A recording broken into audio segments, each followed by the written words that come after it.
I ended up writing a letter to my brother about this, and I'm actually going to be sending him another one.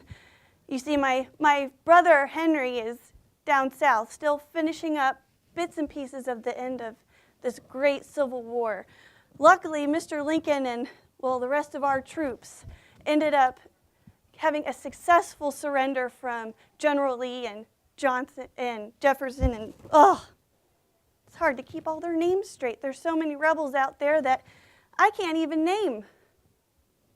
You see, when Henry was first enlisted in 1861, I was very nervous for him. You see, he's my stepbrother, and, well, I only have 3, and 2 were already serving. My brother James, who's my birth brother, and he actually was one of the first to enlist. Then my brother George, who's my stepbrother, ended up enlisting right away. He didn't feel like he needed to finish his college education, that he needed to serve his country and serve with a greater purpose. He felt that God was leading him to end slavery.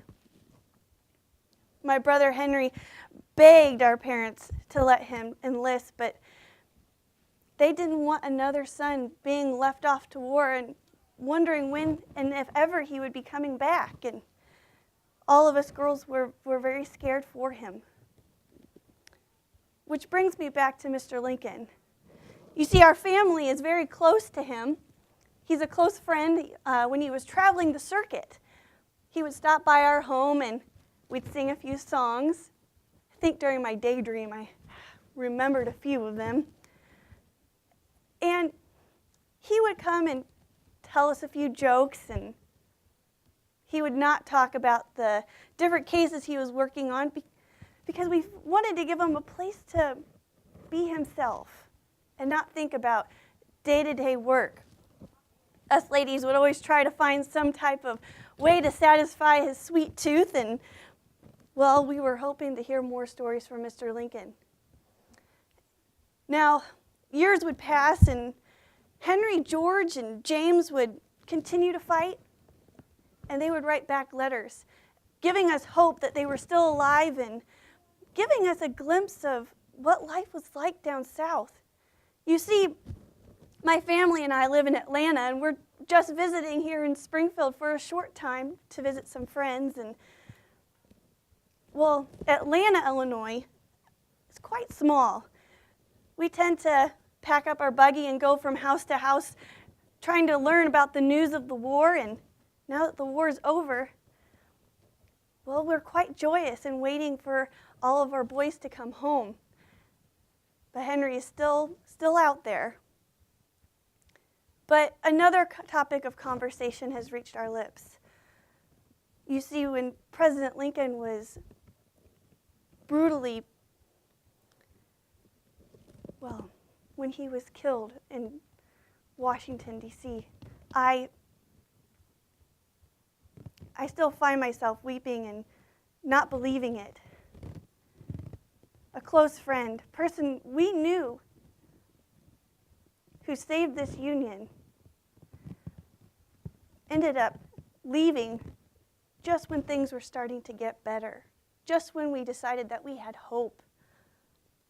Now, I did not know if Henry knew any of the news, but my father informed me that Henry was writing back about how the troops were trying to calm down those over on the East Coast because a lot of individuals didn't know what was going to happen.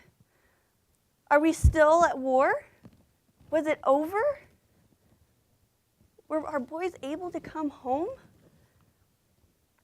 These were questions that all of us were asking, and, well, we decided that we would try and listen as best we can and read as much as we could. And later on, as the weeks went by, there was a publication that ended up stating that Mr. Lincoln's body would be coming to Springfield by train. And this would take him through a lot of the towns that he traveled in when he was going to Washington.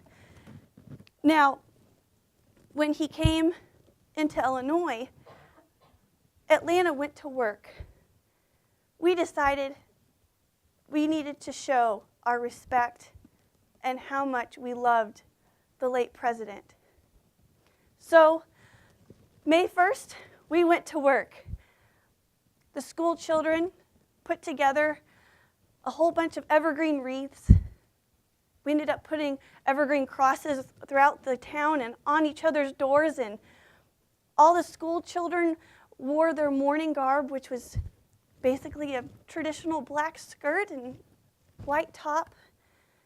All the little ones, Allie and Meg, you could see them standing near the depot, and they were holding little flags draped in black mourning. Now, what I tried to do was put together some banners, and I can see them very clearly in my mind. They took us quite a bit of time, ruined a few dresses along the way, but one said, "Mournfully bear the dead." On the back, it stated, "Rest in peace." The men got together and were able to hang that banner in the middle of town. Now, they also put together this huge arch that went across the tracks, made of evergreen, black crepe, as well as white. And the arch was so large that the cars could actually pass through it. The depot was draped in black and white, and of course, more evergreen. We tried to show as much respect as possible, but some of us could not contain our sorrow. The fact that this wonderful human being who dedicated his life and just serving others, which we don't see very often in times of crisis, he ended up setting an example for us.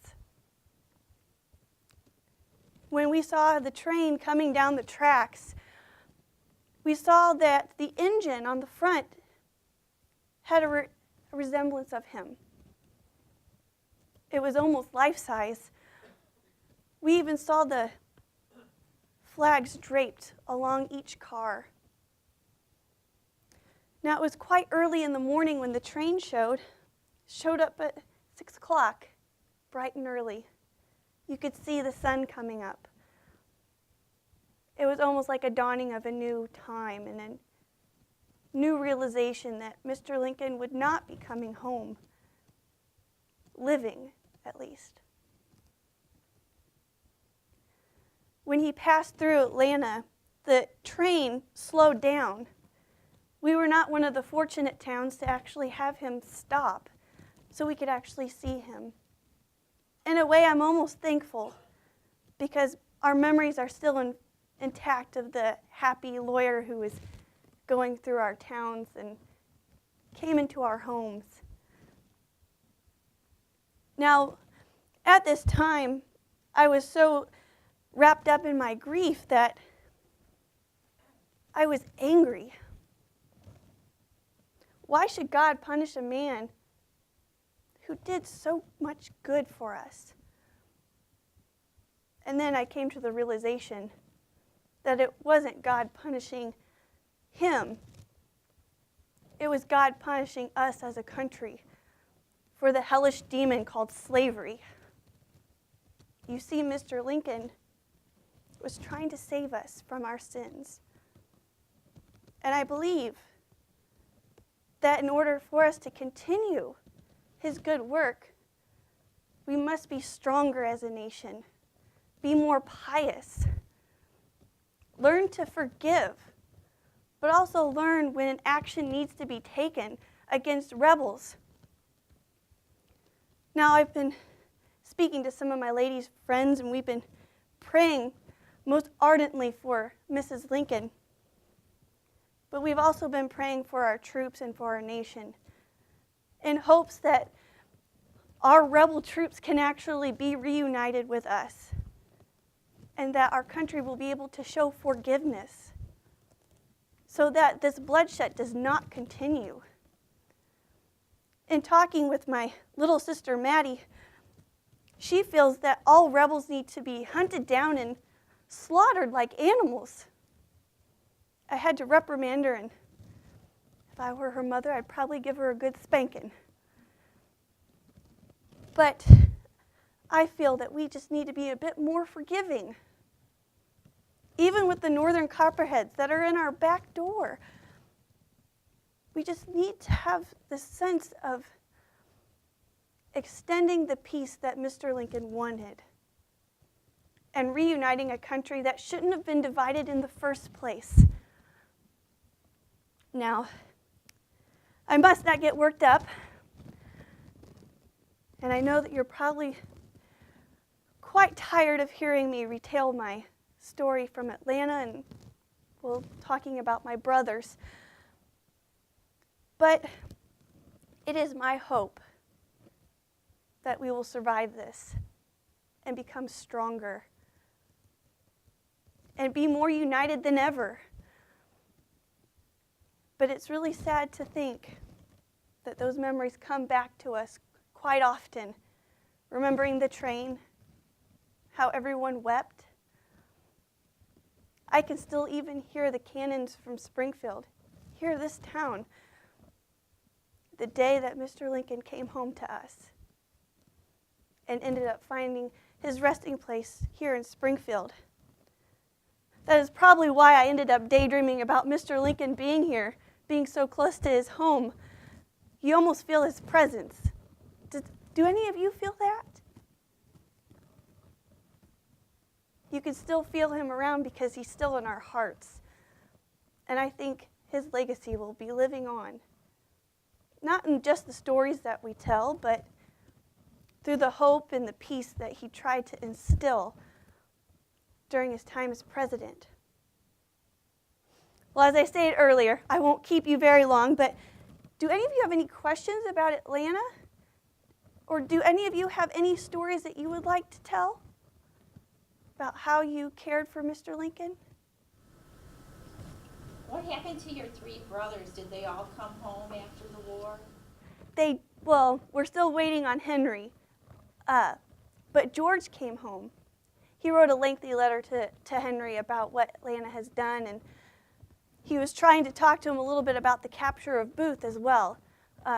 For those who haven't read the paper recently, Booth was finally captured. Sadly, he was not captured alive, but luckily they were able to pick him up. I believe he had a barn hiding out. But Henry will be home soon, I hope. All right. Yes? You mentioned the use of evergreens as the funeral train came through. May 1st. Why evergreens?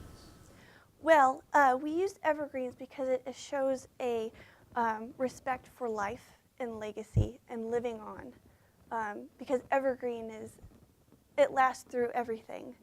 And we were hoping that Lincoln's life would remain within Atlanta and throughout.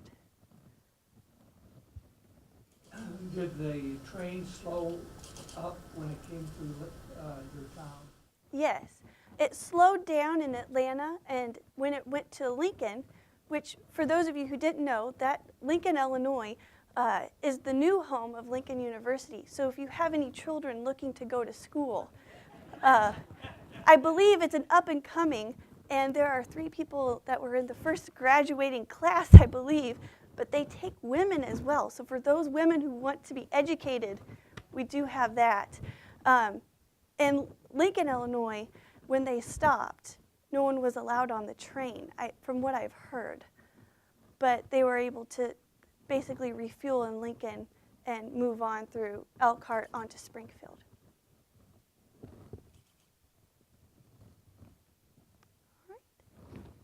Atlanta it's kind of a rebel town, isn't it? How did it get its name here in Illinois? Well, Atlanta comes from a different name. I'm not quite sure how it first started. You see, I originally moved with my mother and my birth father from New Salem, Illinois. Then we came up to Atlanta before we even knew that it was a little town.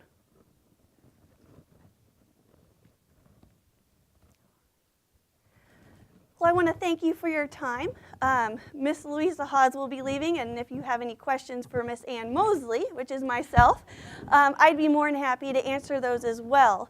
And I would like to, before I get questions started, to give you kind of a brief background of this collection. And you'll probably excuse me for having some of my notes. I'm still going through the collection as we speak. The Haws Letters were donated to us from a Atlanta family with the last name Hawes. They own the historic grain elevator up in Atlanta, Illinois. And this family is a group of descendants from the original Henry Haws. The letters are numerous and cover the whole span of the Civil War. There's over 115 letters within the collection. We are currently transcribing all of them, and hopefully we'll have them available for you as the public to see, because there's a lot of very interesting information talking about how young boys here in Illinois, basically from rural areas, that really wanted to enlist but had the issue of not having the authority from their parents to actually go and enlist. Their parents still wanted them to continue their schooling or continue working on the farm. In the case of Henry, George, and James, they were all going to college and felt that their calling was elsewhere. Luckily, the eldest two were able to go, but the youngest, sadly, the mother wanted to keep him at home. Now, the collection is a very unique one because it's not just from one individual, and it's not just a bit and pieces of letters. We can actually see one letter being sent and an answer coming back. So we have a full conversation for most of the letters. So the questions that were asked or the discussion that was in the first letter, when it came back, we actually got the answers to those, which was very interesting. The ones that kind of are comical for me, when I read through them, is when I read George Hawes' letters. He's one of those guys that feels that he is heavily educated and knows everything. And so he's analyzing everything in the South, from the freed African Americans who were previously in slavery, all the way to the culture of Southern life. He judges it quite harshly. He feels that the South does not have a lot of passion for their work. He viewed them as lazy, and he felt that the soldiers needed to be a bit more educated. And he felt a lot of remorse whenever he had to go into battle. When he talked about his first picket duty, you could definitely tell that there's a young boy there trying to be a man, trying to be strong, and still trying to figure out, is this the right decision? Is killing another person considered a sin, or was it considered something that was his duty? With Henry, you see more along the lines of an individual who is a strong Christian, a very strong moral individual. He questions each battle, and he prays for forgiveness quite a bit. And he states that he is doing this because God told him to. And you have that strong influence throughout his letters. Maddie is quite young. She's a younger sister. By 1865, Maddie is in her teens, and she is quite coarse, especially when you get to the end of the letters. And I'll give you one excerpt from one of her letters. It's from April 28th, 1865, and Maddie is writing to Henry about John Wilkes Booth being captured. She states, quote, "But I expect they have all heard the sad news before this, and their rejoicing has changed to sorrow. They have caught Booth. They run him out of a swamp and run into a barn, and they fired the barn. he, Booth, ran out and they shot him dead. I think that was too short a death for him. I must tell you about your trees. So she goes into this deep, dark statement and then goes on to talk about peach trees in Atlanta. So you can definitely see a wandering of thought with Maddie. George goes into more detail, and he actually writes about the funeral in Atlanta as well. Her brother, James Ewing, he focuses more on the country itself. He talks about how each area is being cleaned up after each battle and trying to create some type of organization in each town that his troop goes through. And he reports back to Henry stating, for example, when he goes to Lynchburg, he ends up talking about how they were able to make the town a little bit better after they went through it. So in each letter you have a different story, but it all focuses around a caring family that wants to know every detail, because they also go in and talk about different soldiers from Logan County specifically, because there are some individuals within the community that want to know about their boys. And so George, James, and Henry all write back about different individuals from the Logan County units. So this collection, I hope that you'll be able to look at the museum and see the advancements of this, because there is so much rich history in this collection, and gives new insight to what the Civil War was like, and also kind of give a viewpoint of a family's experience versus just an individual soldier's. So I hope that you'll focus on our museum a little bit on the Civil War story, because we'll be wrapping that up here in about a year or two, hopefully. And basically, this collection, you'll see it talked about quite a bit up near Lincoln, Illinois, because we feel it's a very important story to tell, and that these letters will show some more insight and help give a more well-rounded story about the family in the Civil War. Were they officers, or were they just like enlisted men? They were just enlisted men. They were a part of the volunteer infantry. They switched from company to company. They did not stay in one unit for long.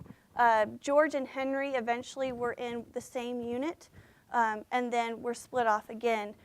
George was sent home early because he was wounded in the war towards the latter end, and that's why he was able to come home early versus Henry having to stay in the South.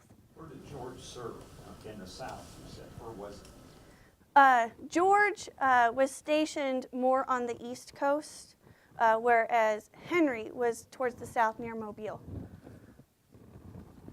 I want to ask about your hours at the museum. Mm-hmm. What are your opening hours? We are open from Monday through Friday, 9 a.m. until 4 p.m., and then on Saturdays from 1 p.m. to 4 p.m. You're welcome.